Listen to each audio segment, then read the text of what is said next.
Could you talk about the geopolitical implications of minerals at large? During COVID with supply chain things, I think a lot of countries and companies really woke up to the fact that a lot of global supply chains were concentrated in specific places. So I would say in the last 5 years, there's been a broad panic around minerals, concerns that most of, the nickel, even though it's in Indonesia and processed in Indonesia, it's then exported to China, or that most of the cobalt in the world comes from DRC. And we're hearing about like rare earth metals, for example, all the time in the news. And, they're used in magnets and things that are used in renewables. But I think part of it is this like ploy for power. I mean, a couple of things that I'm seeing that I'm pretty concerned about. One is just generally around the stockpiling of minerals. There's been new policies adopted by the EU, and it seems like every other week by the Trump administration around minerals and mineral security. The Trump administration has been pretty unabashed about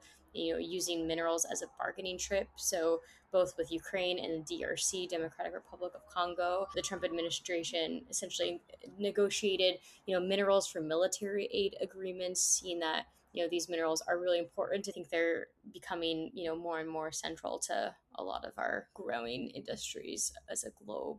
A positive minerals governance stance that are kind of in the works. One is there was a broad push at this last COP30 in Brazil to include language on minerals. And while that like text didn't make it into the final draft, even having minerals talked about at a climate conference was positive moving forward. There's also been a proposal by the Colombian government to have an internationally binding agreement on kind of minerals governance and transparency and traceability. And at the very early stages of negotiations under UNEA, the UN Environment Assembly.